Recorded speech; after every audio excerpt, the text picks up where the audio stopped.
87% के आसपास सर काम हो चुका है देहरा में। मुझे लगता है कि हम दिसंबर जनवरी तक we will be in a position to shift there. जनवरी के आसपास हम शिफ्ट कर सकते हैं, मुझे ऐसा लग रहा है। एक अच्छी लीडरशिप क्या है? मुझे ये लगता है कि अच्छी लीडरशिप के लिए आपको सक्सेस होने के लिए जो सबसे ज़्यादा है, मैं ये समझता हूँ कि पॉजिटिव बिलीव्स। इंफ्रास्ट्रक्चर नहीं था सर, और हमारा विश्वविद्यालय नैक B+ ग्रेडिंग में था, तो अब वो नैक A+ ग्रेडिंग में आ गया। तो ये सफ़र कैसा था सर? जब मैं यहाँ पर ज्वाइन किया तो उस समय मैंने ये कहा था कि हमारा विश्वविद्यालय 3 tier स्ट्रेटजी पे काम करेगा। पहला है मैनेजमेंट ऑफ हायर एजुकेशन पे, दूसरा है रीओरिएंटेशन ऑफ हायर एजुकेशन और तीसरा है क्वालिटी ऑफ हायर एजुकेशन पे। और हमने 3 tier स्ट्रेटजी पे ही काम किया शुरू से। पूरे सिनेरियो में सर एक पॉलिटिकल प्रेशर कैसा था? ये कैंपस देहरा में होना चाहिए या धर्मशाला में होना चाहिए या 30% होना चाहिए, 70% होना चाहिए, किसी पॉलिटिकल पार्टी ने कोई प्रेशर नहीं डाला। कोई प्रेशर नहीं? बिल्कुल नहीं डाला। हर पॉलिटिकल पार्टी ये बोली थी कि हाँ विश्वविद्यालय बनना चाहिए।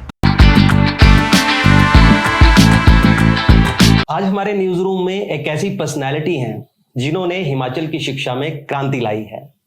इंस्टीट्यूशनल बिल्डर के नाम से इन्हें जाना जाता है। वीसी के रूप में जब से इनके कदम हिमाचल प्रदेश यूनिवर्सिटी में पड़े, तब से हिमाचल प्रदेश केंद्रीय विश्वविद्यालय में बाहर आ गई। 2021 में ये वीसी बने और उसके 1-2 साल बाद, पहली बार 14 साल बाद केंद्रीय विश्वविद्यालय को उसके नाम जमीन हो पाई और देहरा में कैंपस का काम भी शुरू हो गया। और उसके बाद देहरा में जब काम शुरू हुआ तो जो धर्मशाला का एक इशू चला था, पॉलिटिकल इशू चला था कि जमीन नाम नहीं हो पा रही थी, वो जो नाम हुई जमीन, वो बहुत बड़ी एक इनके लिए उपलब्धि थी। 10 शिक्षक अवार्ड, यानी कि शिक्षा के क्षेत्र में इनको 10 अवार्ड मिल चुके हैं। 25 देश घूम चुके हैं, 25 किताबें ये लिख चुके हैं। चलिए आज हम आपको मिलाते हैं एक ऐसी पर्सनैलिटी से जो कि हिमाचल प्रदेश केंद्रीय विश्वविद्यालय के वीसी हैं, सतप्रकाश बंसल जी। सर बहुत बहुत वेलकम आपका द न्यूज़ आवर के प्लेटफॉर्म पर। बहुत बहुत धन्यवाद सर जी, बहुत बहुत। सर आपकी हमेशा मंद मुस्कान रहती है और इस मंद मुस्कान में बहुत बड़े काम कर जाते हैं। कैसे करते हैं, कितना कूल कैसे रहते हैं आप? मुझे लगता है कि ये सारी शक्ति जो है ये कुछ मैं ईश्वर को साक्षी मान करके हर काम करता हूँ और कुछ अपने लोगों का मन से साथ मुझे मिलता है, क्योंकि जब मन साफ हो मुझे लगता है तो रिजल्ट ऑटोमेटिकली अच्छे आते हैं। तो ये मेरे साथ रहा है। एक अच्छे मन से काम जो भी मैं लेता हूँ वो आज तक कभी ऐसा नहीं हुआ कि कोई काम अधूरा रहा है, और यही कारण है कि सर आपने ऐसी गाड़ी संभाली जिसके टायरों की हवा निकल चुकी थी, और उस गाड़ी को चलाते चलाते आपने एक और गाड़ी संभाली, हिमाचल प्रदेश जो विश्वविद्यालय है उसकी गाड़ी भी संभाली, और हमेशा कंट्रोवर्सीज में रहते हैं। और जब से आपने ये दोनों गाड़ियां संभाली, दोनों ही गाड़ियों में कोई तकलीफ नहीं आई। तो ये जो लीडरशिप है, ये कैसे आपने इतना बेटर काम किया दोनों विश्वविद्यालयों में? सुनील जी, मुझे लगता है कि जो मेरा पास्ट एक्सपीरियंस रहा, क्योंकि मैंने जो अपनी journey as a vice chancellor शुरू की वो मैंने महाराजा अग्रसेन यूनिवर्सिटी, क्योंकि वो यूनिवर्सिटी जब बन रही थी तो उस समय में जब मुझे मौका मिला तो मुझे ध्यान आ रहा है कि 1 साल तक मैं वाइस चांसलर कार्यालय में उसके फाउंडर वाइस चांसलर रहा। तो मुझे ध्यान आ रहा है कि वो मैं 1 साल तक वीसी कार्यालय में नहीं बैठा। मैं नीचे क्लरिकल सीट पे, जहां से पूरा का पूरा कंस्ट्रक्शन दिखती थी, मैं उसमें बैठा, खुद अपने हाथ से उस विश्वविद्यालय को बनाया, खड़ा किया। और उसके बाद हमने कोशिश शुरू की। उस समय में आदरणीय प्रणब मुखर्जी जी जो है वो प्रेसिडेंट थे इंडिया के जी, और वो उसका उद्घाटन करने आए थे। अच्छा। उसमें विश्वविद्यालय का, और वो विश्वविद्यालय हमने सारे के सारे कोर्सेज तमाम, चाहे वो यूजीसी की एफिलिएशन हो, चाहे बार काउंसिल ऑफ इंडिया हो, चाहे काउंसिल ऑफ आर्किटेक्चर हो, चाहे एआईसीटी हो, तमाम हमने सारी की सारी एफिलिएशन लेते हुए पहले ही साल में हमने उसको एक ऐसा मुकाम तक पहुंचा दिया था। तो वहां से कॉन्फिडेंस मिला कि एक विश्वविद्यालय खड़ा करना और विश्वविद्यालय के लिए जो तमाम सुविधाएं चाहिए, जिस तरह का एनवायरमेंट वातावरण चाहिए, वो हमने वहां पर दिया। 4 साल मैंने वहां पर काम किया। 4 साल बाद काम करने के बाद मुझे फिर मौका मिला हरियाणा में, वहां पर Indira Gandhi university Rewari Mirpur, Haryana state university है, वहां पर भी उस विश्वविद्यालय में टोलप भी नहीं हुआ था। तो मैं वहां पर गया, वही बात है, वहां पर भी जाकर के हमें मौका मिला। और विश्वविद्यालय को वहां का मुझे अभी तक याद आ रहा है कि 18 करोड़ का बजट था, वो हमने 63 करोड़ तक बजट पहुंचाया। अच्छा। उस समय में हमने 47 पोस्टें अप्रूव करवाई। अच्छा। और वहां पर 12B दिलाया विश्वविद्यालय को, विश्वविद्यालय को अपने पैरों पे खड़ा किया। उसके साथ ही उस समय में मनोहर लाल जी सीएम थे वहां पे, और आदरणीय सोलंकी जी जो है गवर्नर थे। तो मुझे फोन आता है गवर्नर हाउस से कि लगभग 1 साल बाद कि आपको जो है, हम एक महिला विश्वविद्यालय है, पहली बार किसी मेल वाइस चांसलर को मौका मिला था कि आपको एडिशनल चार्ज हम उस विश्वविद्यालय का देते हैं, महिला विश्वविद्यालय का। अच्छा। तो मैंने कहा कि मुझे दूर पड़ता है, बीच में कहीं विश्वविद्यालय है। तो मुझे फिर से मैंने एक बार तो रिफ्यूज किया, फिर सीएम ऑफिस से फोन आया कि नहीं, हम आपके ऑर्डर करने जा रहे हैं। अच्छा। तो वो मेरे पास लगभग 1 साल से ऊपर एडिशनल चार्ज रहा। वो महिला विश्वविद्यालय था, महिला विश्वविद्यालय में वहां पर मौका मिला लड़कियों के लिए विशेषकर सुविधाएं देने का। और मुझे ध्यान आ रहा है कि एक बार में उस समय में यज्ञशाला लड़कियों के लिए, अच्छा, मैंने जहां पर 1001 बच्चियां, नवरात्रों में मुझे अभी तक ध्यान आ रहा है कि वो यज्ञशाला जब हमने बनाई, 1001 बच्चियों को वहां पर एक साथ पूजन करने के बाद, उनके चरण छूने के बाद, वो मेरा सबसे जीवन का सुनहरा पल था कि जब 1001 बच्चियों को एक साथ मैंने चरण वो धोकर के मैंने पूजन किया था। वो मौका मुझे मिला था और मैंने सोचा कि ये मेरे जीवन का बहुत बहुमूल्य वो था। और उस विश्वविद्यालय के लिए, वुमेन एम्पावरमेंट के लिए, लड़कियों के लिए बहुत काम किया, अभी तक याद किया जाता है। जितना मैंने 1 साल के लिए उस विश्वविद्यालय के लिए काम किया जी। वहीं से उस समय में मुझे मौका था दिल्ली यूजीसी जाने का। उस समय मेरी सिलेक्शन वहां भी हो गई थी एज वाइस चेयरमैन, लेकिन उसके साथ ही मेरे हिमाचल प्रदेश टेक्निकल यूनिवर्सिटी में वाइस चांसलर के नाते मुझे आना पड़ा। तो मुझे था, मन में था, और मुझे आग्रह भी यहाँ के लोगों का था कि आप इस प्रदेश से जुड़े हैं, प्रदेश में वापिस आकर के प्रदेश की एक बार सेवा करूं जी। और वही नाते मैं हिमाचल प्रदेश तकनीकी विश्वविद्यालय में, अपना भवन नहीं था जब मैं हिमाचल प्रदेश तकनीकी विश्वविद्यालय में आया, अपना भवन ना होने के कारण मन में बहुत पीड़ा होती थी। और वो विश्वविद्यालय में एक भी विद्यार्थी, एक भी कोर्स नहीं चल रहा था। अच्छा, वहां भी आपने भवन तो वहां भी भवन बनवाया, भवन में शिफ्ट किया, और मैंने कहा कि एक भी कोर्स नहीं चल रहा था। और मैंने अपनी जिद से, क्योंकि कोई विश्वविद्यालय ऐसा नहीं होता है उस समय के, बल्कि जो एडिशनल चीफ सेक्रेटरी फाइनेंस थे उन्होंने विरोध किया कि ये विश्वविद्यालय में कोर्स नहीं चल सकता। बल्कि मैंने तर्क दिया कि कोई विश्वविद्यालय इंडिया का ऐसा नहीं है।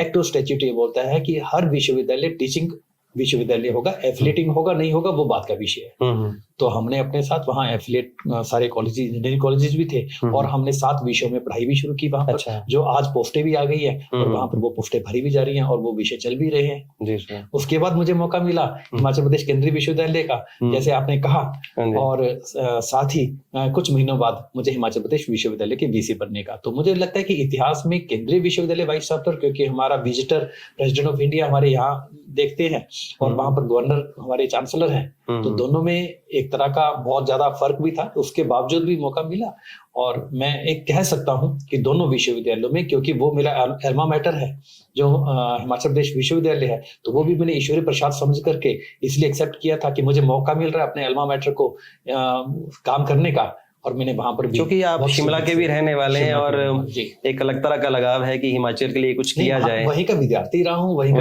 विद्यार्थी, सरकारी स्कूल से आप पढ़े हैं। और सरकारी स्कूल से पढ़ा हूँ, शिमला में ही पढ़ा हूँ। और ये छठी यूनिवर्सिटी के वीसी हैं सर आप? छठी यूनिवर्सिटी का वाइस चांसलर हूँ, तो इसीलिए ये एक्सपीरियंस मेरे यहाँ पर भी काम आया केंद्रीय विश्वविद्यालय में।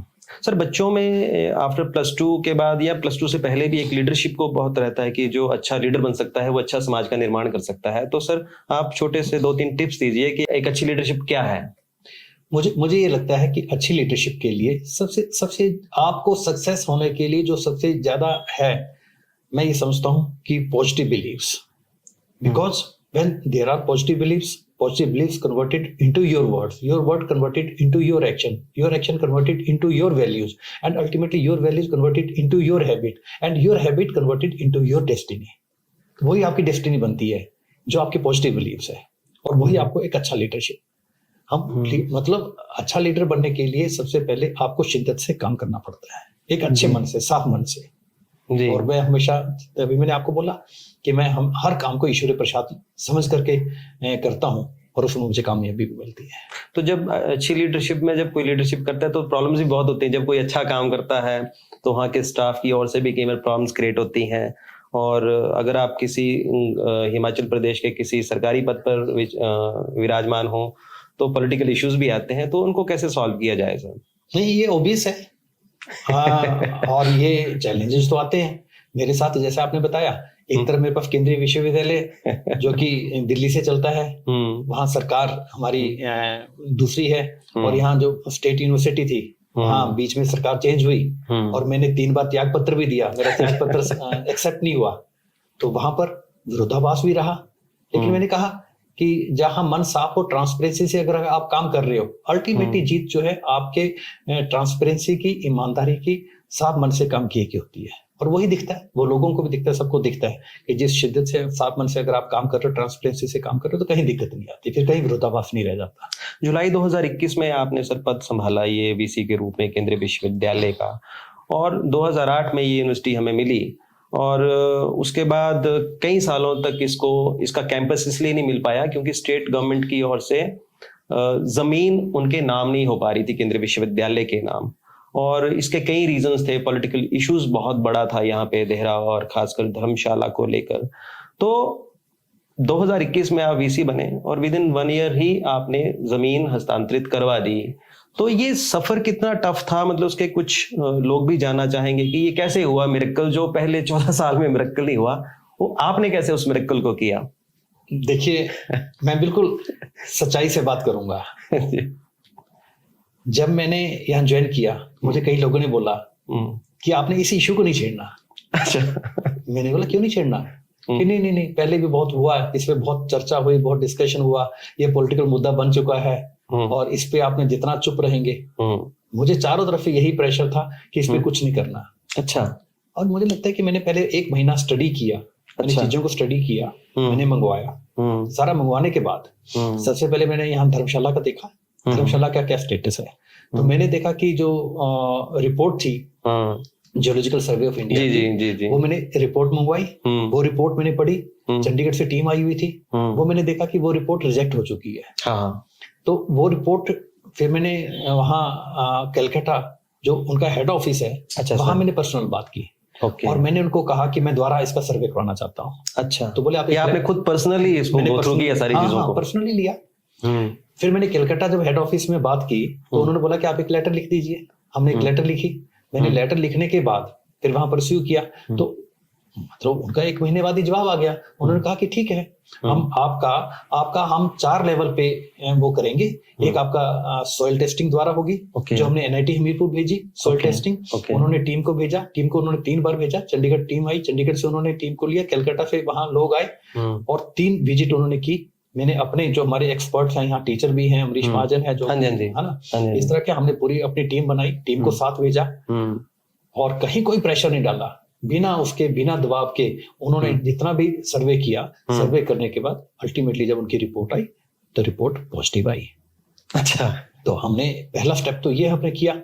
दूसरा, जितनी भी लैंड थी वहां पर फॉरेस्ट लैंड थी, और दूसरा जो था जो हमारा देहरा वाली थी, देहरा वाला का स्थानांतरण होना था, तो वो उसमें काफी फॉर्मेलिटीज हो चुकी थी, तो उसमें फॉरेस्ट का भी काफी काम हो चुका था, फॉरेस्ट का काम हो चुका था, क्लियरेंस का चला हुआ था, क्लियरेंस हो गई। क्लियरेंस होकर के हमने वहां से डायरेक्टरेट से और सरकार से हमने हमारे को उन्होंने टेक्निकल जो भी था फॉर्मेलिटीज वो पूरी हो गई। उसके बाद हमने देखा कि देहरा का क्या करना है। देहरा में देखा तो हमने देखा कि मुझे अभी तक याद आ रहा है 287 एनक्रोचमेंट्स अच्छा उसमें थी। अच्छा। तो हमने अपने लेवल पे हमने एडवोकेट हायर किया, अपने लेवल पे अपने लेवल पे किया, अपने लेवल पे एडवोकेट, गवर्नमेंट पे नहीं डिपेंड रहे आप? नहीं, अपने लेवल पे हमने एडवोकेट हायर किया, अपने लेवल पे एडवोकेट वहां पर जाते थे, वहां पर जाकर के बातचीत की। निपुण जिंदल जी यहाँ पर डीसी थे जी, और चीफ सेक्रेटरी और सीएम जी, इन तीनों से मैंने लगातार, मुझे लगता है कि इन पर्सनली ही आप कोऑर्डिनेट कर रहे थे। मुझे लगता है कि 50 मीटिंग्स मेरी पर्सनली हुई है इन 50 मीटिंग्स। सीएम साहब जयराम जी थे और चीफ सेक्रेटरी थे उन दिनों में राम सुभग सिंह जी थे, और इधर डीसी निपुण जिंदल जी थे। निपुण जिंदल जी, फिर हमने तो इतना भी कहा था कि अगर वो जब तक क्लियर नहीं हुई थी, हमने और लैंड भी देखनी शुरू कर दी थी। अच्छा। और मैं निपुण जिंदल मतलब प्लान बी के लिए भी तैयार थे। हमने आइडेंटिफाई भी कर ली थी, हमने 3-4 लैंड और देख ली थी। निपुण जिंदल जी मेरे साथ खुद गए थे। अच्छा। मुझे पूरा सहयोग मिला, पूरे एडमिनिस्ट्रेशन का मुझे पूरा सहयोग मिला इस काम के लिए। अच्छा। था इतने में हमने उनको क्लियरेंसेस दे दी। जब क्लियर होकर के आ गया, फिर भी ये था कि क्या हो, तो मंत्रालय से लगातार बात चल रही थी। वहाँ मंत्री जी आदरणीय धर्मेंद्र प्रधान जी हैं, उनसे इस बार तो वेरी पॉजिटिव पर्सन। हाँ हाँ, हिमाचल के लिए वैसे बहुत हिमाचल के पॉजिटिव लिए है, बहुत पॉजिटिव है वो, है ना, क्योंकि हिमाचल में ही उनकी शादी हुई है और हिमाचल के लिए जब भी होता है ना, हमारे विश्वविद्यालय के लिए बहुत पॉजिटिव है। तो उनका भी ये था कि कैसे इसको चला जाए। जी सर। फिर ये मामला सारा का सारा पीएम ऑफिस में भी गया। अच्छा, ये पीएम ऑफिस तक मामला सारा हाँ, गया। तो पीएम ऑफिस से मुझे डिटेल जो है कंसेप्ट नोट मांगा गया पीएम ऑफिस में, मैंने वहां पर भेजा, वास्तविक स्थिति भेजी, वो तब तक वहां का क्लियरेंस हो गया था, रिपोर्ट मतलब इस लेवल तक थी मॉनिटरिंग, मतलब इस प्रोजेक्ट की पीएमओ लेवल तक थी मॉनिटरिंग जी। अच्छा। धर्मशाला का हमने स्टेटस दिया, देहरा का तब तक सारी क्लियरेंसेज हमने ले ली थी, वहां से है, तो वहां से मुझे क्लियरेंसेज आई, तो मुझे बोला कि ठीक है, आप 2 कैंपस धर्मशाला के, क्योंकि ऑलरेडी प्रपोज्ड है डीपीआर में, ओरिजिनल जो हमारी डीपीआर बनी थी उसमें 2 कैंपस जी थे, जी। तो उन्होंने कहा कि ठीक है, आप 2 कैंपस परस्यू करें। तो उसके बाद जब हमने सीपीडब्ल्यू को आइडेंटिफाई किया जी, अपनी नोडल एजेंसी सीपीडब्ल्यू के द्वारा, जब उन्होंने डीपीआर को, हमने ओरिजिनल डीपीआर को ओरिजिनल रखा और उसी ढंग से हम आगे चले। मुझे कहीं ने बोला कि वहाँ 30%, वहाँ 70%, वहाँ हमने बोला कोई परसेंटेज नहीं है, ठीक है, वहां से मैंडेट अच्छा, आपने स्टैंड लिया, ये मतलब कोई परसेंटेज वाला नहीं, आज तक कोई परसेंटेज नहीं है। अच्छा, हमने बोला कि 2 कैंपस बनेंगे और नीड बेस्ड, हमने कल को स्कूल ऑफ इंजीनियरिंग भी शुरू करना है, स्कूल ऑफ मेडिकल भी शुरू करना है, हमने कहीं इसका विस्तार करना है। अभी तक जितने कोर्सेज हैं वहां पर अच्छी लैब्स हमारी बन रही हैं। आज की डेट में स्थिति ये है कि यहाँ का जो धर्मशाला वाला है, जो हमारा जतरांगल वाला है, उसका टेंडर हो गया था, टेंडर बाद में वापस लिया गया, क्योंकि उसकी कुछ एक जो गवर्नमेंट से 30 करोड़ पे आना था, स्टेट जो कैंपा का 30 करोड़ पे फॉरेस्ट को लेकर, फॉरेस्ट को, हालांकि जब हमने टेंडर दिया था तो तब तक फॉरेस्ट क्लियरेंस नहीं थी उसकी, उसमें कंडीशन लगाई गई, फॉरेस्ट क्लियरेंस उसके बाद हुई है, अच्छा, सेंटर की, लेकिन वो पैसा एनी हाउ अभी तक जमा नहीं हुआ है। लेकिन क्या लगता है सर, पैसा क्यों नहीं जमा हो पा रहा है वो?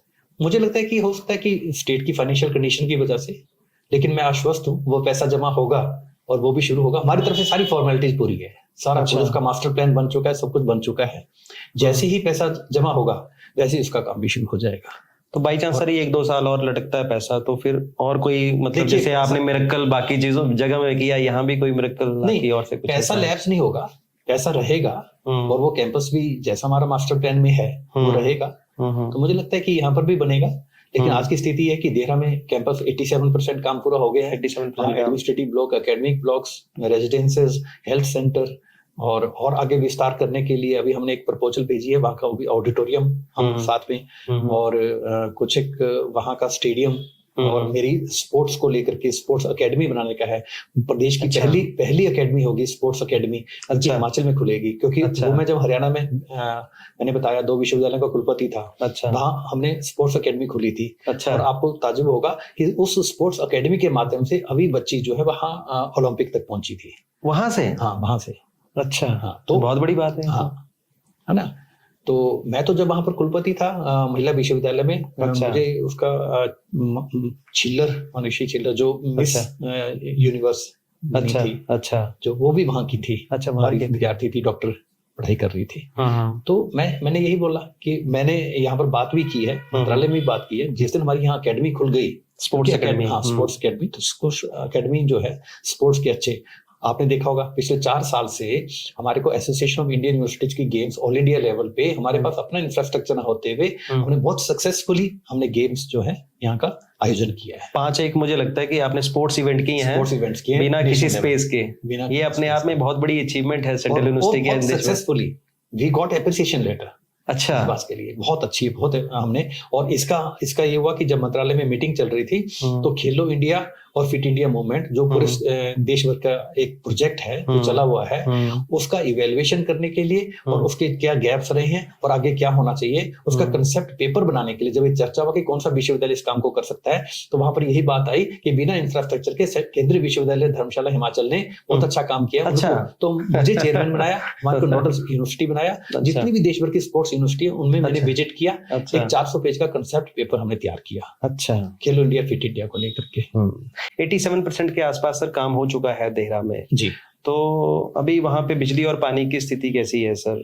कि मैंने सुना है कि उसमें आपने बहुत एक अच्छा काम किया है, पर्सनली सीएम साहब से बात करके आपने पैसे जो थे आई थिंक 29 करोड़ के आसपास जो पैसा था, जी नहीं, I am thankful to the state government as well कि जो हमारा 30 करोड़ के आसपास का बजट बना था लगभग 19.85 के आसपास इतने करोड़ जो है वो पानी का था। IPH ने जो है DPR बनाई थी, वो सारा का सारा प्रपोजल सबमिट की थी। 9.5 करोड़ के आसपास बिजली का था। जी जी तो दोनों वहाँ पहुंच गया था। जी जी। और मेरे ख्याल में 15 दिन पहले जो है हमारे पास पैसा रिलीज हो गया है पानी के लिए। तो बिजली का भी मुझे लगता है कि उधर भी आपने पर्सनल कोऑर्डिनेशन किया, क्योंकि वो भी लटका हुआ था। हाँ, पर्सनल कोऑर्डिनेशन किया। CM साहब से बात हुई तो उन्होंने वो रिलीज कर दिया। मुझे लगता है कि बिजली का भी हो जाएगा, और बिजली पानी आते ही वहां पर मुझे लगता है कि हम दिसंबर जनवरी तक we will be in a position to shift there. जनवरी के आसपास हम शिफ्ट कर सकते हैं। मुझे ऐसा लग रहा है। इस पूरे सिनेरियो में सर एक पॉलिटिकल प्रेशर कैसा था? क्योंकि जैसे कि आपने बताया, एक तो सबसे पहला कि 70-30 वाला जो एक पॉलिटिकल वो था, परेशानी थी। दूसरा, जब आपने बताया कि जब शुरू में आया तो सबने ये कहा कि भाई ये इसको इशू को छेड़िए मत। लेकिन तो आपको पॉलिटिकल प्रेशर आया कोई इस तरह से कहीं से? मैं आपको बीजेपी से या कांग्रेस से कोई कॉल आया कि यार ऐसे? मैं आपको बताना चाहूंगा कि ये कैंपस देहरा में होना चाहिए या धर्मशाला में होना चाहिए या 30% होना चाहिए, 70% होना चाहिए, किसी पॉलिटिकल पार्टी ने कोई प्रेशर नहीं डाला। कोई प्रेशर नहीं, बिल्कुल नहीं डाला। हर पॉलिटिकल पार्टी ये बोल रही थी कि हाँ विश्वविद्यालय बनना चाहिए। कोई प्रेशर मेरे पास नहीं था। ये बड़ा स्मूथ निकला है आज तक। कोई पहले ऐसा ही मतलब एक तरह से ऑरा क्रिएट किया गया था, लगता है मुझे ऐसे ही लग रहा है, लेकिन मुझे कहीं से कोई प्रेशर नहीं आया। अच्छा, ऐसा कोई प्रेशर नहीं था? कोई प्रेशर नहीं आया। तो इसमें आपको सर एक बेनिफिट मिला? हमारे मंत्री जी बल्कि यही बोलते थे, धर्मेंद्र प्रधान जी अभी भी यही बोलते हैं कि कैंपस बनना चाहिए, आप कैंपस बनाइए। और कैंपस में वहां से जो फंडिंग है, कभी मुझे कोई दिक्कत नहीं हुई। केंद्र से पूरी सपोर्ट मिल रही है मुझे। अच्छा, वहां से क्योंकि आपके सेंटर में भी अच्छे ताल्लुकात थे, और यहाँ पे आप मुख्यमंत्री जो है हिमाचल प्रदेश के सुखविंदर सिंह सुक्खू, आप उनके सहपाठी भी रह चुके हैं। तो उसका कितना बेनिफिट मिला सर, क्योंकि वो आपके सहपाठी भी रह चुके हैं? नहीं, मैं तो ये आश्वस्त हूँ, तभी मैंने बोला कि यहाँ भी पैसे जमा होंगे, धर्मशाला के लिए भी होगा। आश्वस्त हूँ।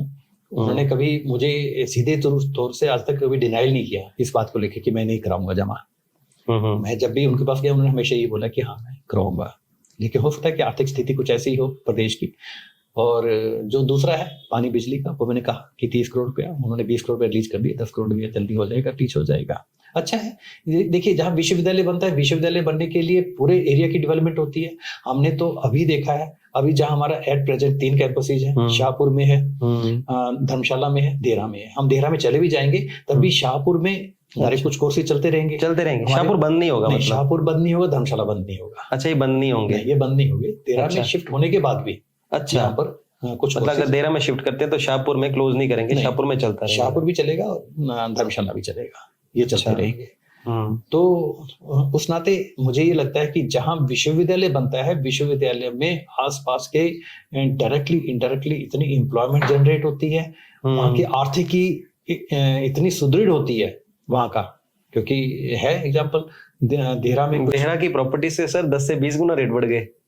हाँ, ऑब्वियस है, बड़े होंगे। क्योंकि आने वाले समय में जब वहां पर, क्योंकि हमारे वहां 5000 विद्यार्थियों की कैपेसिटी का वो कैंपस है, जब 5000 विद्यार्थी वहां रहेंगे। होटल्स आ गए सर वहां पे, होटल्स अब तो I think 4 to 5 star hotels भी यहाँ पे बनने, आई थिंक 4 स्टार होटल भी बन गए वहां पे आसपास। तो एक बहुत बड़ी अचीवमेंट है सर ये। एक विश्वविद्यालय आने से उस एरिया की, पूरे एरिया का पूरा का पूरा उसका इंफ्रास्ट्रक्चर नहीं था सर। और हमारा विश्वविद्यालय NAC B+ ग्रेडिंग में था, तो अब वो NAC A+ ग्रेडिंग में आ गया। तो ये सफर कैसा था सर? क्योंकि ये विचार से दूर है कि मतलब जहाँ पे कुछ नहीं है और वहां पे उसको सस्टेन करना ही मुश्किल होता है। लेकिन सस्टेन के मतलब फर्स्ट क्लास में आ जाओ, आपके पास कोई सुविधा नहीं थी, आप में फर्स्ट आ जाता है जैसे क्लास में बच्चा जो बिल्कुल वीक होता है, जिसके पास कुछ नहीं है, और वो बाकी दूसरे अच्छे स्कूल में पढ़ने वाले बच्चों को बीट कर देता है। ये वैसा ही हुआ यहाँ पे। तो ये सफर कैसा था सर कि जो NAC में जो A+ ग्रेडिंग आई, ये कैसे आई सर? देखिए, जब मैं यहाँ पर ज्वाइन किया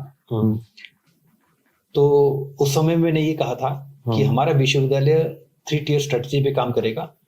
पहला है मैनेजमेंट ऑफ हायर एजुकेशन पे, दूसरा है रीओरिएंटेशन ऑफ हायर एजुकेशन, और तीसरा है क्वालिटी ऑफ हायर एजुकेशन पे। और हमने 3 tier स्ट्रेटजी पे ही काम किया शुरू से। अच्छा, कि हमने कैसे मैनेज करना है पूरे एजुकेशन को, कैसे उसका रीओरिएंट करना है। रीओरिएंट का मतलब है, जैसे राष्ट्रीय शिक्षा नीति आई थी, राष्ट्रीय शिक्षा नीति को इम्प्लीमेंट करने वाला पूरी तरह से इम्प्लीमेंट अभी तो फेज मैनर में हो रहा है। लेकिन जो शुरुआत की थी, अग्रणी विश्वविद्यालय हमारा देश भर का रहा।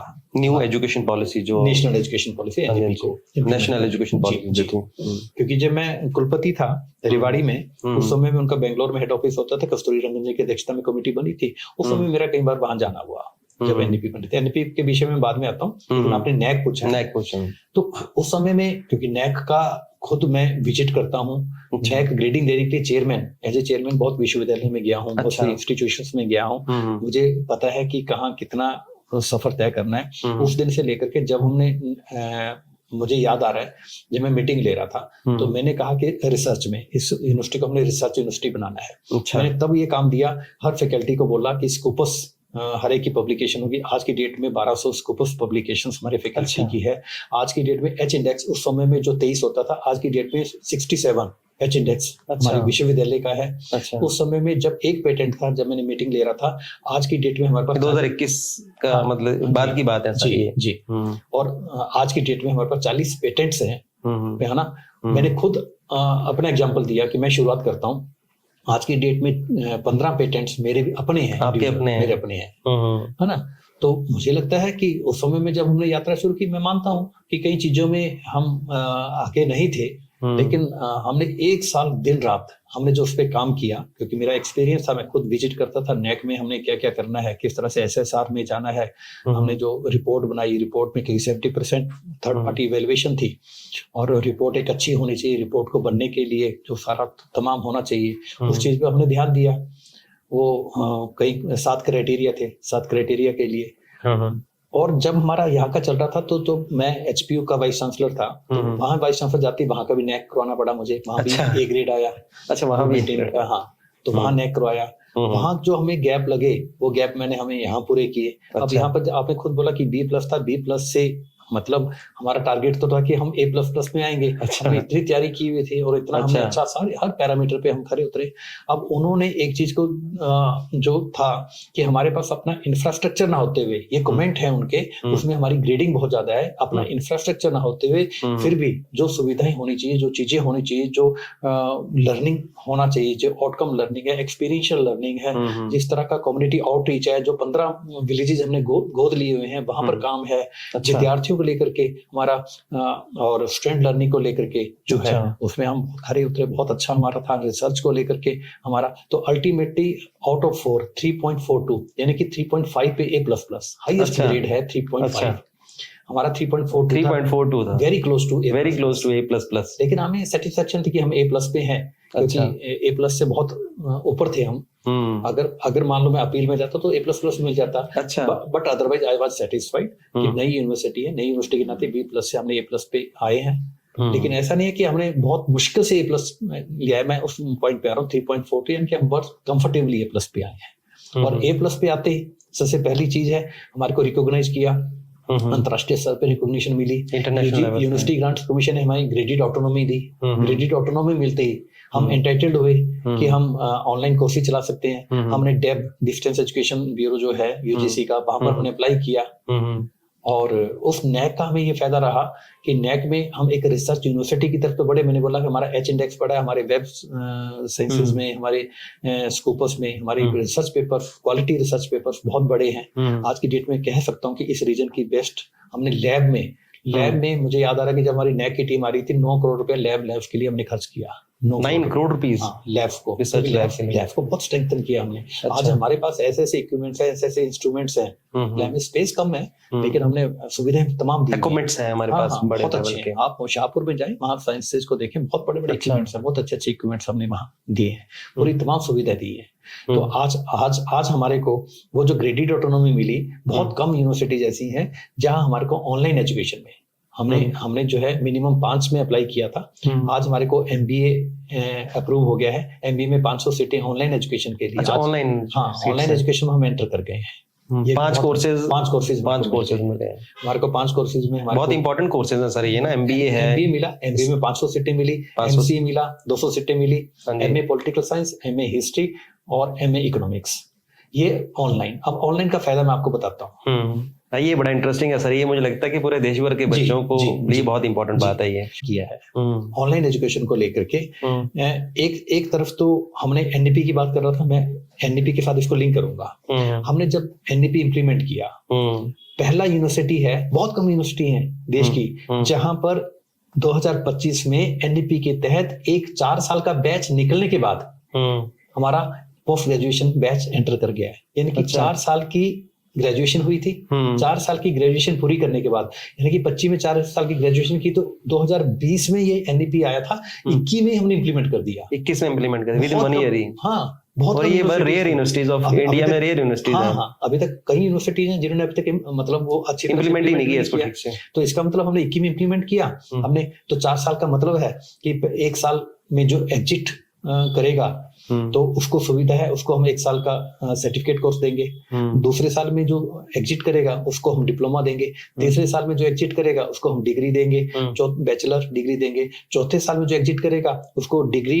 ऑनर्स विद सब्जेक्ट देंगे या डिग्री विद रिसर्च देंगे। उसके बाद पोस्ट ग्रेजुएशन 1 साल की होगी, जो CGPA 7.75 अटेन करेगा वही डिग्री विद रिसर्च कर पाएगा, वही फिर आगे PhD के लिए 1 साल के बाद ये रास्ता हमने खोलना। दूसरा, एकेडमिक बैंक ऑफ क्रेडिट में आज की डेट में मैं सेटिस्फेक्शन से कह सकता हूं कि एकेडमिक बैंक ऑफ क्रेडिट में हमारे सारे के सारे बच्चे जो हैं एनरोल्ड हैं एकेडमिक बैंक ऑफ क्रेडिट में। वो देश के कहीं भी सुविधा ले सकते हैं, देश में कहीं भी जा सकते हैं। इसमें मतलब पढ़ाई भी ऑनलाइन है, एग्जाम भी ऑनलाइन है। मैं ऑनलाइन पे भी आ रहा हूँ, अभी मैं NEP को जोड़ रहा हूँ, जो आपने एक NEP का क्वेश्चन पूछा था राष्ट्रीय शिक्षा नीति को लेकर।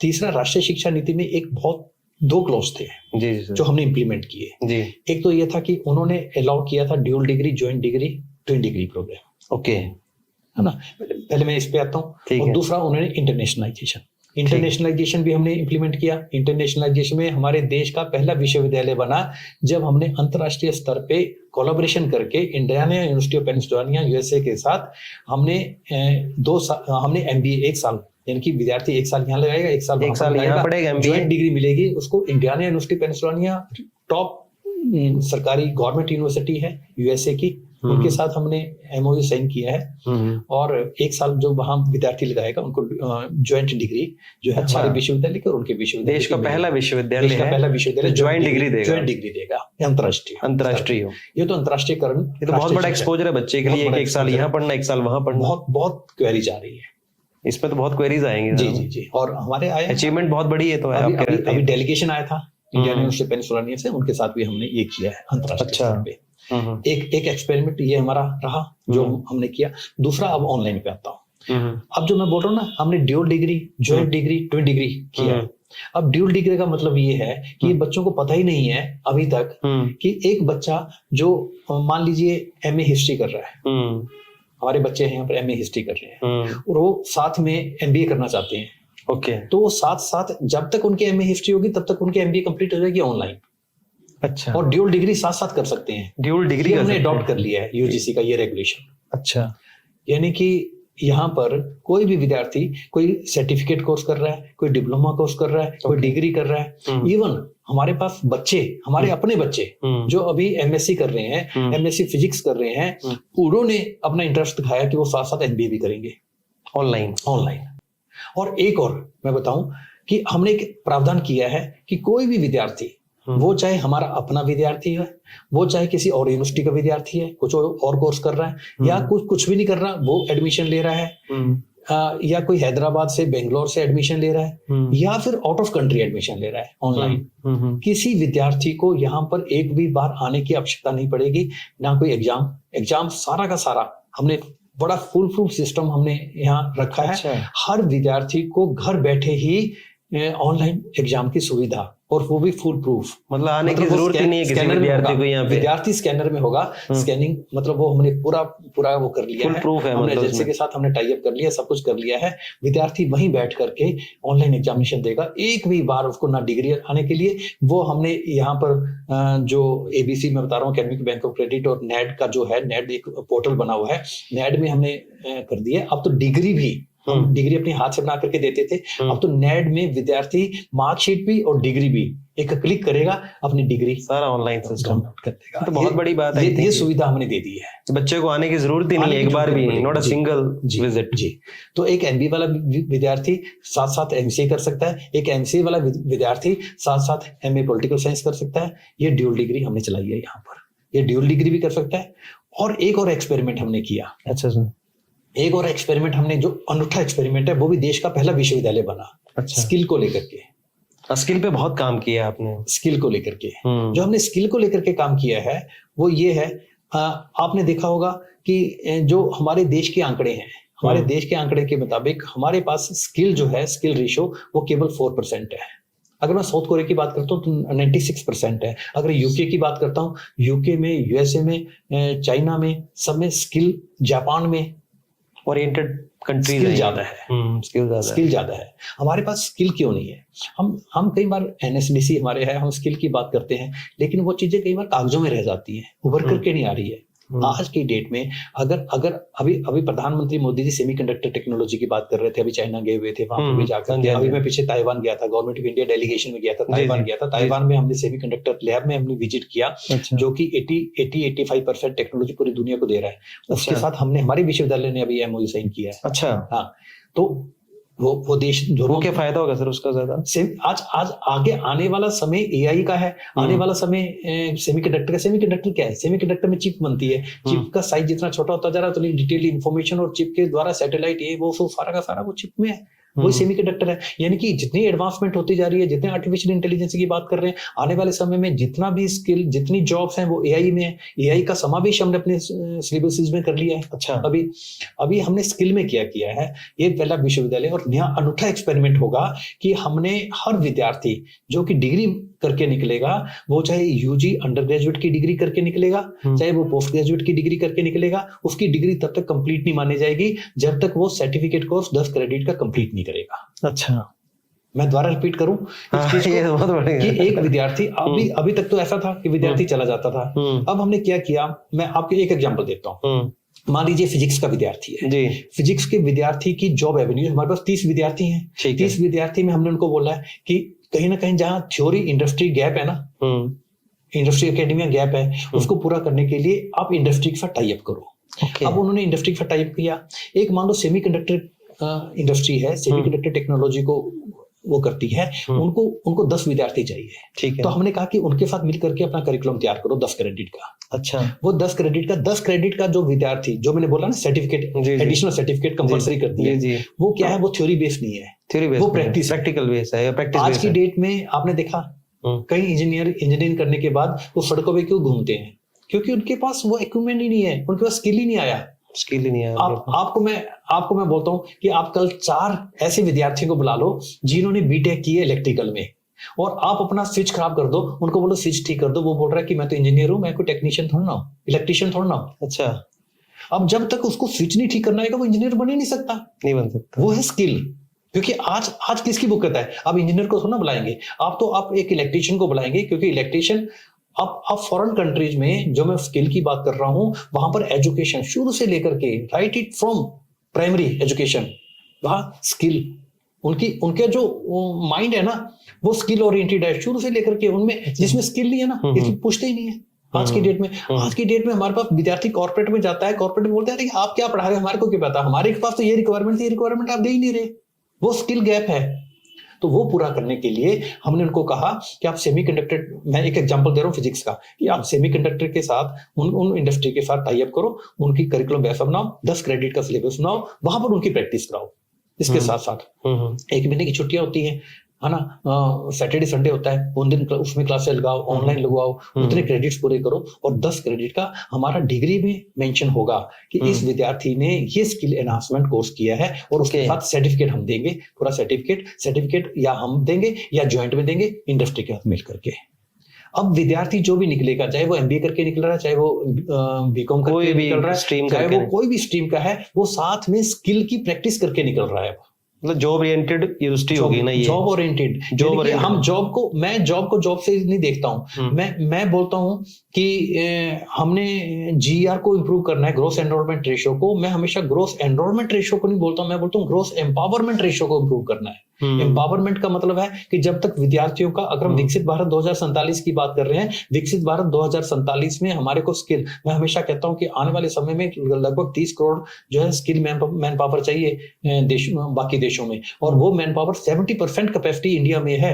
यानी कि 30 करोड़ का 70% 21 करोड़ कैपेसिटी इंडिया में है। लेकिन वो मैन पावर स्किल्ड होनी चाहिए, लेकिन हम स्किल का कोशिश तो कर रहे हैं, लेकिन वो स्किल को एनहांस नहीं कर पा रहे हैं। तो इसलिए हमने कोशिश की है कि उस तरह की इंडस्ट्रीज के साथ टाई अप करके ये पहला विश्वविद्यालय कि आत्मनिर्भर यूथ बना रहे हैं आप। बिल्कुल बिल्कुल, आत्मनिर्भर यूथ। जब सिर्फ एकेडमिक नहीं हो रहा कि डिग्री वाला नहीं है, ये आत्मनिर्भर यूथ बन रहा है। आपने बोला है हम जॉब का मतलब है कि जॉब सीकर, हम जॉब सीकर नहीं बनाना चाहते, हम बोलते जॉब प्रोवाइडर भी बनो। तो उस तरह के स्किल कोर्सेज साथ साथ हम चलाएंगे ताकि वो जॉब प्रोवाइडर भी बने। यानी कि जरूरी नहीं है कि वो डिग्री को अपने सिर्फ उसके साथ लेके मैंने जॉब लेनी है, जॉब भी ले, वो जॉब लेने के लिए भी हेल्प करेंगे, और जॉब दिलाने वाले भी बने उसके लिए भी हम हेल्प कर रहे हैं, एंटरप्रेन्योरल बनने के लिए। तो उस तरह का हमने प्रावधान रखा है। तो वो भी देश का पहला विश्वविद्यालय बना है। हमने मंत्रालय को भी ये लिखा है और उनको भी अवगत कराया है कि ये विश्वविद्यालय ने इस तरह के अनूठे कई एक्सपेरिमेंट हमने किए हैं। पेटेंट और रिसर्च में भी काफी काम किया है। पेटेंट और रिसर्च में भी किया है। और पेटेंट में आने से पहले मैं राष्ट्रीय शिक्षा नीति का एक और था, हमने भारतीय ज्ञान परंपरा को लेकर के अब इंडियन नॉलेज सिस्टम को कैसे समावेश हो, क्योंकि आज की डेट में इंडियन नॉलेज सिस्टम क्या है? इंडियन नॉलेज सिस्टम में ये है कि आज की डेट में जो एजुकेशन हम विद्यार्थी को प्रोवाइड कर रहे हैं वो कहीं ना कहीं समाज से कटी हुई है। वो कहीं ना कहीं अपने आप को जब तक हम विद्यार्थी को राष्ट्र के साथ नहीं जोड़ना बताएंगे, क्योंकि हमेशा कहते हैं ना कि डॉक्टर राधाकृष्णन जी कहते हैं कि we have to create the best minds instead of best brain, क्योंकि ब्रेन ड्रेन हो जाता है, माइंड ड्रेन नहीं होता। तो माइंड हम बेस्ट माइंड हम तैयार कैसे करेंगे? मैं आईएम्स में उनके बोर्ड ऑफ गवर्नर में हूँ। अच्छा, तो मैं वहां भी कहता हूँ कि इतने पूरे रिसोर्सेज हम आप लोगों के लिए यूज कर रहे हैं, फिर अगर आप लोग फॉरेन कंट्री में निकल जाएंगे 50% जब हम देखते हैं एमबीए कर करके अच्छे बच्चे तो बाहर निकल रहे हैं, वो है ब्रेन ड्रेन। फिर अगर हम बेस्ट माइंड तैयार करेंगे, बेस्ट माइंड कैसे तैयार होंगे? जब उनका करिकुलम, उनका सिलेबस, उनका अपनी आवश्यकता के अनुसार, अपनी भारतीयता के अनुसार, क्योंकि अब पूरा विश्व भारत की तरफ देख रहा है, भारत ज्ञान परंपरा के कारण। जो हमारा पास्ट है, हमारे पास्ट देखेंगे जब हमारे सोने की चिड़िया होता था, जब हमारा जीडीपी पूरे वर्ल्ड का 50% था, जब हमारे गांव में ही वही एम्प्लॉयमेंट थी, हमारे गांव बहुत सुदृढ़ थे, है ना हमारे। तो वही अब लौट करके जब हम विकसित भारत की बात करें, विकसित भारत में जब हमारी इकोनॉमी, अगर हम आज 4th प्लेस पे हैं सबसे वर्ल्ड की इकोनॉमी में, आज हमारे पास 4.7 ट्रिलियन यूएस डॉलर इकोनॉमी पे अगर हम पहुंचे हैं, और अगर हम आगे चल करके हम 3rd लार्जेस्ट इकोनॉमी बनने वाले हैं। और अभी एक सर्वे आया है, सर्वे के मुताबिक जो उल्टफेर हो रहा है, उल्टफेर में आज से 50 साल बाद जो उन्होंने प्रेडिक्ट किया है, उन्होंने कहा है कि चाइना टॉप है, क्योंकि चाइना का आज भी 20 ट्रिलियन यूएस डॉलर इकोनॉमी है, यूएसए की 30 ट्रिलियन डॉलर यूएसए नीचे आ जाएगा और चाइना टॉप पे होगा, 2nd नंबर पे भारत होगा। पर मैं ऐसा मानता हूं, जो मेरा आंकलन है, जो मेरा सर्वे है, उसके मुताबिक 2047 या उसके आसपास India will be on the top, India will world economy में, और ऐसे समीकरण बन रहे हैं। अच्छा, और ऐसा होगा। तो उसमें हमारा एज एकेडमिशियन, हमारी एजुकेशन इंस्टीट्यूशंस का, एज एजुकेशनिस्ट का बहुत बड़ा रोल रहने वाला है, और हमें उस तरफ आना भी चाहिए, मुझे ऐसा लगता है। तो जो वो जो स्किल गैप है, वो स्किल गैप जब तक हम पूरा नहीं करेंगे, एक और इंडियन नॉलेज सिस्टम पे मैं था, भारतीय ज्ञान परंपरा, तो हमने क्या है, हमने समावेश अपने करिकुलम में भारतीय ज्ञान परंपरा का, जब मैं यूके गया था पीछे, मैंने ऑक्सफोर्ड यूनिवर्सिटी में देखा, वहां पर जाकर के हिंदू स्टडीज का डिपार्टमेंट था, मैं वहां पर गया, वहां यूके में ऑक्सफोर्ड यूनिवर्सिटी में मैंने कैम्ब्रिज यूनिवर्सिटी विजिट किया। अच्छा। वहां पर देखा, और फिर मुझे किंग्स कॉलेज में इनवाइट किया गया। अच्छा। किंग्स कॉलेज में, वहां का लंदन का किंग्स कॉलेज बहुत रिप्यूटेड कॉलेज है। किंग्स कॉलेज में जाकर के मैंने इंडियन नॉलेज सिस्टम पे मेरा लेक्चर हुआ, यूट्यूब में लाखों लोगों ने देखा था उसमें। अच्छा। और फिर उसका नतीजा ये हुआ कि वहां का डेलीगेशन अभी हमारे पास आया था। अच्छा। वहां का इंडियन नॉलेज कंसोर्शियम करके, इंक करके वहां का संस्थान है, उन्होंने हमारे साथ कोलैबोरेशन किया। अच्छा। अभी जो है हमारे गवर्नर साहब आए थे, उनकी प्रेजेंस में अभी हमने जर्नल भी निकाला है। अच्छा, उनके साथ मिल करके। अच्छा। इंडियन नॉलेज सिस्टम आज पूरा विश्व देख रहा है भारत की तरफ, लेकिन हम भूलते जा रहे हैं अपनी पुरानी जो हमारी जो जड़ें हैं, मजबूत जड़ें, उनको हम भूलते जा रहे हैं। चाहे वो फिजिक्स में है, चाहे केमिस्ट्री है, चाहे मैथ है, मैथ की जननी है, हम कई चीजों की जननी है। तो हमने पूरे विश्व को दिया है, वो समय अब लौटाना पड़ेगा, मुझे ऐसा लग रहा है। तो वो करिकुलम हमने चेंज किया है। अब मैं आपके विषय पे आ रहा हूँ, जो अभी आपने पूछा था पेटेंट्स और रिसर्च में बहुत वर्क किया सेंट्रल यूनिवर्सिटी में आपके आने के बाद, खासकर हमारे पास कई प्रोजेक्ट्स आए हैं पिछले लगभग, मुझे लगता है कि 3 साल में हमारे पास कोई 10-12 करोड़ के प्रोजेक्ट आए हैं। जी, लगातार हर फैकल्टी के लिए हमने कंपल्सरी कर दिया, ICSSR हो, DST हो, साइंस टेक्नोलॉजी, और बहुत से प्रोजेक्ट्स काफी हमारे सेंटर से आ रहे हैं। जी, एक जो महत्वपूर्ण प्रोजेक्ट था वो था हमारा इसरो को लेकर के। अच्छा, हमारा इसरो के साथ हमारा MOU साइन हुआ था। जी, इसरो ने हमारे को 43 करोड़ का हमारा प्रोजेक्ट है, वो एक अच्छा। सैटेलाइट टेलीस्कोप लगानी है। तो अच्छा। उन्होंने हमारे को एक मतलब थोड़ा सा सर इसको एलोबरेट करें थोड़ा हाँ, हल्का सा। वो ये हुआ था कि उन्होंने कहा था कि हमने एक टेलीस्कोप जी यहाँ पर लगाएंगे जी और उसके लिए हमारे को लैंड चाहिए। हमने जो हमारे जदरांगल वाली लैंड है, ठीक है। जदरांगल में जिस टोपोग्राफी में उनको लैंड चाहिए थी, 2 एकड़ लैंड चाहिए थी, ओके। वो लैंड हमने आइडेंटिफाई करके उनको बता दी। ठीक है। तो उन्होंने 5 साइट्स पूरे इंडिया में आइडेंटिफाई की थी। उसके बाद उन्होंने कहा कि ठीक है, हमारे को उन्होंने 15 लाख रुपया दिया ठीक है। पहले। तो 15 लाख रुपए हमने सर्वे किया और सर्वे करने के बाद वो कुछ मुझे लगता है कि हमारी हालांकि डीसी के साथ मीटिंग भी हुई थी, डीसी साहब के साथ, वो कहीं 2 एकड़ लैंड की कहीं क्लियरेंसेस थी, वो नहीं हो पाई थी टाइमली। तो पीछे मुझे सीएम साहब का फोन आया कि मुझे पता चला है कि आपके यहाँ कुछ इसरो के साथ चल रहा है। मैं कहा हाँ बिल्कुल चल रहा है। तो इसमें कहाँ दिक्कत आ रही है? सीएम साहब खुद कॉल आया? हाँ, वो इसलिए आया था कि हमने एस्ट्रो टूरिज्म में लाहौल स्पीति में भी हमने वहाँ वो किया है। अच्छा। तो उन्होंने ऑनलाइन मीटिंग बुलाई थी, तो मैं अच्छा। पार्टिसिपेट नहीं कर पाया था। अच्छा। तो उसके बाद उनको वहीं से पता चला होगा। अच्छा। एस्ट्रो टूरिज्म उसमें भी हमारा योगदान है, तो जो स्पीति में है। अच्छा। तो उसको लेकर के तो सीएम साहब को मैंने बोला कि हाँ 2 एकड़ का था। मेरे उसी टाइम डीसी साहब पे फोन आ गया कि कहीं दिक्कत आ रही है। उन्होंने कहा हाँ दिक्कत आ रही है। तो हमारे फैकल्टी हैं होमचंद जी, उसको देख रहे हैं। अच्छा। उनको भेजा तो मुझे लगता है वो आइडेंटिफाई हो गया 15 लाख रुपए में। उन्होंने मुझे ये पता चला लेटेस्ट कि आउट ऑफ 5 साइट्स 2 अब उन्होंने अल्टीमेटली सिलेक्ट की है, एक हमारी और वो। तो मुझे लगता है कि अगर 43 5 देश में जो साइट्स, 5 देश नहीं, देश में 5 साइट्स, देश में 5 साइट्स थी, उसमें से जो 2 है, 2 में से 2 साइट सिलेक्ट हुई, इसकी हिमाचल की है, एक हमारी सेंट्रल यूनिवर्सिटी के लिए है। अब उसका फायदा क्या रहेगा? उसका फायदा ये रहेगा, जो टेलीस्कोप लगेगा वो टेलीस्कोप से पूरे सैटेलाइट की रीडिंग करनी, ये करनी, वो करनी, यानी कि जो विद्यार्थी उसको देखने आया करेंगे, यानी कि वो हिमाचल के लिए नहीं, इंडिया के लिए नहीं, पूरे वर्ल्ड लेवल की स्टडी जो है इस सैटेलाइट के द्वारा होगी। इस सैटेलाइट के द्वारा होगी, पूरे वर्ल्ड लेवल की स्टडी। ये बहुत बड़ी बात है कि इसरो के साथ एक अटैच होना बहुत बड़ी बात है सेंट्रल यूनिवर्सिटी के लिए खासकर। ये तो हमारा पहला है। दूसरा इसी तरह के प्रोजेक्ट चले हुए हैं। अभी टूरिज्म को लेके, मैं तो टूरिज्म का विद्यार्थी रहा हूँ, टूरिज्म का टीचर रहा हूँ, टूरिज्म में बहुत काम किया है। अभी 1.48 का रिलीजियस टूरिज्म और धार्मिक पर्यटन को लेकर के 1.48 का प्रोजेक्ट, करोड़ का प्रोजेक्ट मुझे अभी मिला है। अच्छा। तो इस तरह के मतलब हमारे कुछ एक कैंसर को लेकर के एक कई हमारी इनोवेशंस, कई रिसर्चेस इस तरह की हो रही है, तभी पेटेंट्स भी आ रहे हैं, तभी कई प्रोजेक्ट्स हैं, कई अच्छे पेपर्स हमने कंपल्सरी किया हुआ है फैकल्टी को लेकर के। तो वहां से हमारे शोधार्थी, हमारे लगभग 900 शोधार्थी जो है पीएचडी कर रहे हैं हमारे विश्वविद्यालय में उनकी तरफ से। तो मैं कह सकता हूँ कि जो हमारा एक और टारगेट था राष्ट्रीय शिक्षा नीति का कि university need to be converted into a research university residential होने के नाते, तो वो काफी हद तक हमने वो टारगेट पूरा कर लिया है। एक रिसर्च यूनिवर्सिटी की तरफ हम अग्रसर हैं। नहीं, बहुत बड़ी बात है सर। ये सर एक हमेशा चला रहता है कि अभी पीछे जैसे भी खासकर जो राज्यपाल और मुख्य सरकार के बीच में एक द्वंद चला रहा वीसीज की नियुक्ति को लेकर, तो उसको आप कैसे देखते हैं सर कि ये द्वंद होना चाहिए कि नहीं होना चाहिए, कि ये क्या मानदंड होने चाहिए सब चीजों के? नहीं, मुझे लगता है कि बिल्कुल एकेडमिक इंस्टीट्यूशंस में कोई इस तरह का नहीं होना चाहिए। इसमें बड़ा क्लैरिटी होनी चाहिए। और जहां तक वाइस चांसलर की नियुक्ति है, वाइस चांसलर की नियुक्ति मुझे लगता है कि वो पॉलिटिकल से में उसकी इंटरफेरेंस नहीं होनी चाहिए। तो होता लगता है क्या सर आपको कि ये मतलब कंट्रोल करने की कोशिश रहती है सारी की नियुक्तियों को, चाहे वो पावर सेंटर कोई भी हो, ए पावर सेंटर हो या बी पावर सेंटर हो? वो मुझे ऐसा लगता है कि जब स्टेट का एक्ट जो बना हुआ है, स्टेट का एक्ट यूपी का कुछ और है, हिमाचल का कुछ और है, हरियाणा का कुछ और है ना कहीं है कि on the recommendation of the government, कहीं जगह है कि चांसलर, वैसे तो चांसलर है यूनिवर्सिटी के, उनके पास शक्तियां होती हैं चांसलर के रूप में। तो अभी भी ये मुद्दा जो है, ये कहीं ना कहीं जब हमारी अभी मीटिंग चल रही थी हमारी केंद्रीय विश्वविद्यालय वाइस चांसलर्स की, क्योंकि केंद्रीय विश्वविद्यालय एक है हर स्टेट में, तो ऐसे मुद्दों पर कई बार चर्चा भी होती है, मीटिंग भी होती है हमारी, यूजीसी भी होती है, मंत्रालय के साथ भी होती है, तो ऐसे विषय भी आते हैं। तो अब एक जो महत्वपूर्ण विषय है जो वहां पर लिया जा रहा है वो ये है कि इस तरह के जो रेगुलेशंस आने वाले समय में जो बन रहे हैं, यूजीसी में बदलाव हो रहा है, वो पूरे देश के लिए यूनिफॉर्म पैटर्न पे। अब कहीं ना कहीं वाइस चांसलर स्टेट में 65 तक रह सकते हैं, कहीं 70 तक रह सकते हैं, कई जगह कंडीशंस भी, हालांकि अब तो कंडीशंस जो है 10 साल का एक्सपीरियंस होना चाहिए, वो इसमें थोड़ा जो बदलाव हो रहा है वो यूनिफॉर्म होने जा रहा है।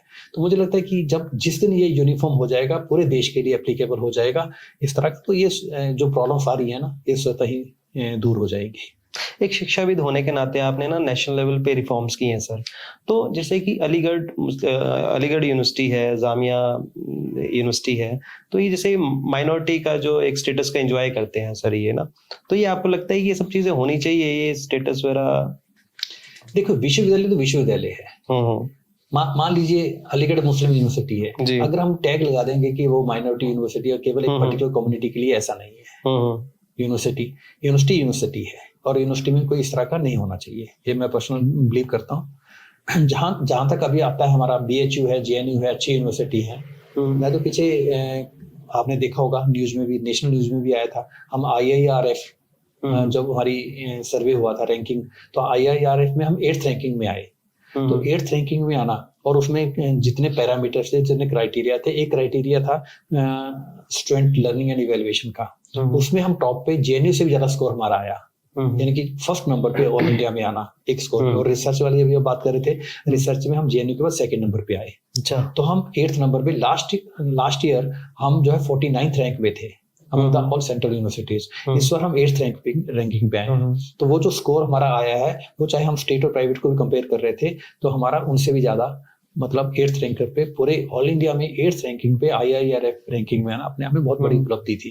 तो मैं ये समझता हूँ कि जब हम किसी चीज में कन्फाइन हो जाएंगे, तो विश्वविद्यालय कोई माइनॉरिटी का ही होता है कि उस माइनॉरिटी, अगर मान लो अलीगढ़ मुस्लिम यूनिवर्सिटी एक पर्टिकुलर कम्युनिटी के उत्थान के लिए वो विश्वविद्यालय काम कर सकता है, फीस माफ कर सकता है, फीस उसके लिए कम कर सकता है, उसके लिए वो कर सकता है। लेकिन एक विश्वविद्यालय है, विश्वविद्यालय किसी पर्टिकुलर कम्युनिटी के लिए होता ही नहीं है, तो सबके लिए है, सबके लिए। जी सर, एक और क्वेश्चन है कि जो हमारी सरदार पटेल यूनिवर्सिटी है, क्योंकि आपका इंटरनेशनल एक्सपोजर है एज अ एजुकेशनिस्ट, तो वो ऑलमोस्ट अपने डेथ बेड पे है, क्योंकि वहाँ पे पॉलिटिक्स ही अलग तरह की चली।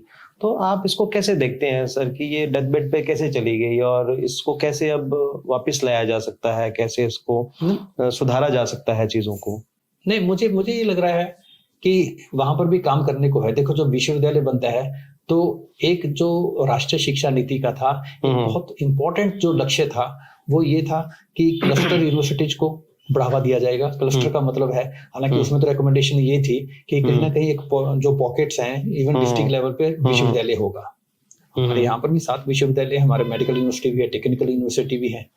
तो मुझे ऐसा लग रहा है कि सरदार पटेल यूनिवर्सिटी है वो मंडी में है, बल्कि मैं तो बोलूंगा कि चंबा के लोगों को कहीं दूर जाना पड़ता है, एक विश्वविद्यालय चंबा में भी होना चाहिए। विश्वविद्यालय एक तो है, हमारे पास स्किल यूनिवर्सिटी नहीं है, यहाँ पर एक स्किल यूनिवर्सिटी होनी चाहिए। जैसे हरियाणा में है स्किल यूनिवर्सिटी है, वो स्किल को लेकर के सारे कोर्सेज स्किल को लेकर, मैंने भी बताया कि आने वाला समय स्किल का है, बल्कि मैं तो ये भी रेकमेंड करूंगा कि हिमाचल में एक स्किल यूनिवर्सिटी होनी चाहिए। पर्यटन का इतनी अपार संभावनाएं हैं, हमारा प्रदेश की इकोनॉमी आने वाले समय में पर्यटन पे निर्भर रहने वाली है। तो मैं तो बता रहा हूँ कि एक टूरिज्म यूनिवर्सिटी भी होनी चाहिए। अच्छा, तो इस तरह की यूनिवर्सिटी होनी चाहिए। मुझे लगता है कि यूनिवर्सिटी तो जितनी ज्यादा अच्छा है उसमें। तो सर, ये नौकरियां कम होती जा रही हैं, तो ऐसे यूनिवर्सिटीज में या कॉलेजेस में ऐसे कौन से कोर्सेज जो शुरू होने चाहिए जिससे कि ये जो नौकरियों पे डिपेंडेंसी है वो कम होती जाए और नौकरियों का भी दायरा बढ़ता जाए? हम कई बार जब प्राइवेट यूनिवर्सिटीज खुलती हैं, तो प्राइवेट यूनिवर्सिटीज बोलते हैं कि जब हमने तो जॉब ओरिएंटेड कोर्स है। जॉब ओरिएंटेड का मतलब क्या है?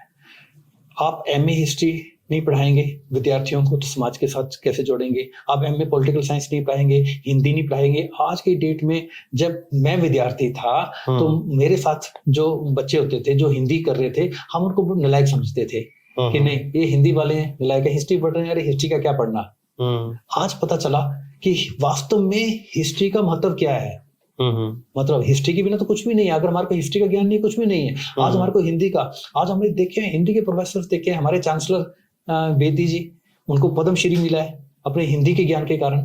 उनका हिंदी में इतने, मतलब हम अपने देश में रहते हुए अपने हिंदी अगर हमारे को नहीं आती है तो हम अपने आप को कहीं ना कहीं अनपढ़ता महसूस करते हैं।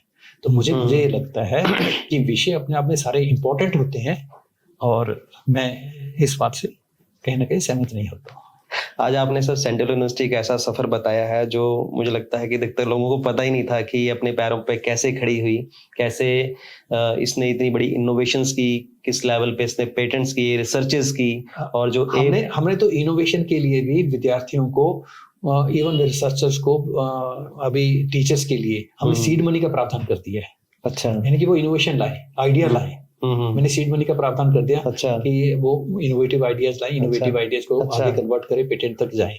इवन अच्छा, फॉरेन जाने के लिए पहले मैं 50% ग्रांट देता था, अभी मैंने हाल ही में 75% तक ग्रांट कर दी। अच्छा, एक्सपोजर तो तभी होगा जब हम अपने टीचर्स को बोलेंगे कि बाहर जाओ, बाहर निकलो, बाहर कंट्रीज में जाकर के पार्टिसिपेट करो, कॉन्फ्रेंस में करो, वहां पर जाकर के, तभी तो एक्सपोजर होगा। तो मैंने तो इस तरह के इनोवेशंस के लिए, विश्वविद्यालय में अगर इनोवेशन नहीं है तो वो विश्वविद्यालय नहीं है। अगर एजुकेशन में आने वाले समय में आप तो समाज का आईना बनने जा रहे हैं, समाज का दर्पण तब बनेंगे जब आप उस तरह के विद्यार्थी समाज को देंगे, क्योंकि विद्यार्थी समाज निर्माण, राष्ट्र निर्माण के लिए तैयार कर रहे हो। जब तक हम उस तरह का आईना नहीं दिखाएंगे, आईना तभी दिखाएंगे जब कुछ अच्छी इनोवेशंस होंगी, तभी तो हम आत्मनिर्भर भारत की बात करते हैं। जब तो हम विकसित भारत में, जो मैं बोल रहा था कि इतनी ट्रिलियन इकोनॉमी का भारत जो है वो टॉप पे आएगा, टॉप में कैसे आएगा जब इनोवेशंस नहीं होंगी, और अगर विश्वविद्यालय में इनोवेशंस नहीं होंगी तो फिर एजुकेशन किस काम की है। आपके प्रयास सर बहुत बड़ा एक रेवोल्यूशन लाए हैं सेंट्रल यूनिवर्सिटी में, क्योंकि 1920 के आसपास ये यूनिवर्सिटी एक तरह से कहा जा रहा था कि ये जम्मू कश्मीर जो सेंट्रल यूनिवर्सिटी है उसमें मर्ज हो जाएगी, लेकिन आपके आने के बाद इस यूनिवर्सिटी ने खुद को अपने पैरों पर खड़ा नहीं किया, बल्कि बहुत ज़्यादा नैक की A+ ग्रेडिंग आई, बाकी इनोवेशंस आई, न्यू एजुकेशन जो नेशनल एजुकेशन पॉलिसी है उसमें बहुत ज़्यादा वर्क हुआ। तो सर आपने आज पूरे जो हमारे दर्शक हैं उनको भी अवेयर किया, और आप हमारे पॉडकास्ट में, thank you very much sir. Thank you very much, बहुत बहुत धन्यवाद। Thank you very much.